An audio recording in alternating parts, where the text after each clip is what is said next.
ചേട്ടാ ഏ അപ്പുറത്തെ ശശിയുടെ പറമ്പിലെ കായ്ക്കൊല പഴുത്തു. അത് പഴുത്താ? അത് പഴുത്തു. നമുക്കപ്പോഴേ ഉപ്മാവ് ഉണ്ടാക്കാം. ഉപ്മാവ് ഉണ്ടാക്കാം. ചേട്ടൻ പോയിട്ടേ റവ മാത്രം വാങ്ങിച്ചോ. റവ പോയി വന്നിട്ടേ നമുക്ക് ആ കൊലയിന്ന് 4 എണ്ണം ഉരിയാം. 4 എണ്ണം ഉരിയാ. കിളി കൊത്തിയതാന്ന് വിചാരിച്ചോളും. വേഗം വരണേ, ഞാൻ അടുപ്പത്ത് വെള്ളം വെച്ചിട്ടുണ്ട്. റോസ്റ്റഡ് അല്ലേ? ആ റോസ്റ്റഡാ. നോക്കിയതല്ലേ? എന്തേ സബോള പറയാൻ മറന്നു. സബോള.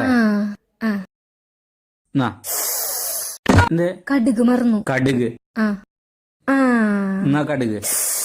ഇനിയെന്താ? കറിവേപ്പില മറന്നു. കറിവേപ്പില ഇല്ലാണ്ട് ഉണ്ടാക്കി കൂടെ? കറിവേപ്പില ഇടണം. കറിവേപ്പില ഇട്ടാൽ ആ ഉപ്മാവിന്റെ മണം ഇങ്ങനെ വരുള്ളൂ. പഴം കൂട്ടി അടിക്കണ്ടേ? വേറൊന്നില്ല. ഉറപ്പാലോ?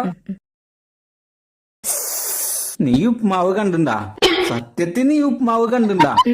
ഈ സബോളയും കടുകും വേപ്പിലും ഇല്ലാണ്ടാണോ നീ ഉപ്മാവ് ഉണ്ടാക്കാൻ നടക്കുന്നത്? എല്ലാം ഉണ്ട്. ഈ ഒരു കാര്യം ചെയ്യ്, വീട്ടിൽ എന്തൊക്കെ ഉണ്ട് ഇല്ല